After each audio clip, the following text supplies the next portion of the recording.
ڕامانێ لە سامی مەرگ لە باسی مردن و قەبر و قیامەت و خۆ ئامادەکردن بۆ دیداری خوا.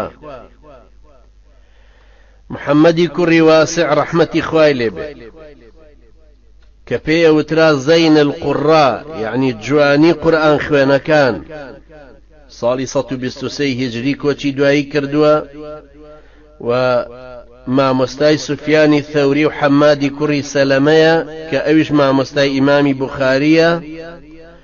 محەممەدی کوڕی واسع یەکێکە لەو حەوت زاهیدەی تابعین تەلەبەی ئەنەسی کوڕی مالیکە کە 10 ساڵ لە خزمەتی پێغەمبەرا بوو عەلەیهی سەڵات وەسسەلام کە ئەوترێ محەممەدی کوڕی واسع پێش هەموو شتێک ئەوترێ عابد صالح ثقة.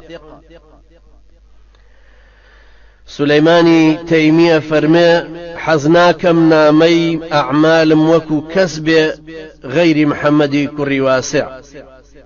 محەممەدی کوڕی واسع یەکێکە لەو تابعینە بەڕێزانەی کە ئەقوالی زۆر جوانی هەیە. جارێک یەکێک لێی پرسی وتی حاڵت چۆنە؟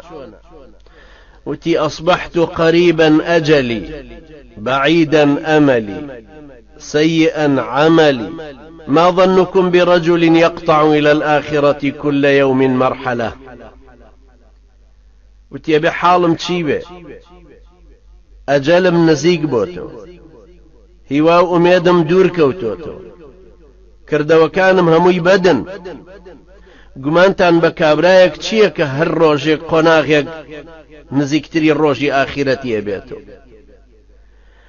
سەیری ئەم وەسفەکەن برانی بەڕێزم بۆ حاڵەتی مەرگ و مردن و بەرەو خواچوون لە پیاوچاکێکی ئاواوە دەربارەی مردن کە مردن حەقە.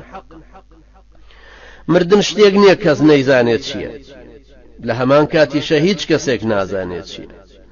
وەکو حەسەنی بەسری ڕەحمەتی خوای لێبێ شێخی تابعین تەلەبەی 500 سەحابی حەسەنی بەسری ڕەحمەتی خوای لێبێ فەرمێ هیچ شتێکم وەکو مردن نەبینی. نەزانراوە و کەس نایزانێت چییە، کەس نایزانێت کەیە و چۆنە، زانراویشە و کەس نازانێ، کەسیشی لێ بێخەبەر نییە، هەموو کەسێکیش ئەزانێت چییە، چونکە هەموو کەسێک پێی بەوە با کە مردنە. خوای گەورە لە ئایەتی محکەمی خۆیە فەرمێ كل نفس ذائقة الموت.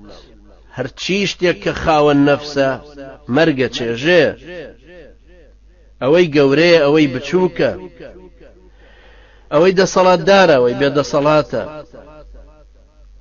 ئەوەی خاوەن سەروەت و سامانە ئەوەی هەژار و دەستکورتە، ئەوی پێغەمبەرە ئەوی پیاوچاکە ئەوی ئەولیایە، ئەوی دوور لە دینە ئەوی هەرزەیە، ئەوی سەرخۆشە ئەوی حرامخۆرە، ئەوی ڕووی لە دینە ئەوی دەستبەرداری دنیای بۆ ڕووی لە قیامەتە، ئەوی تریش کە باوەشی بە دنیایە کردوتەوە، هەمویان وەکو یەک.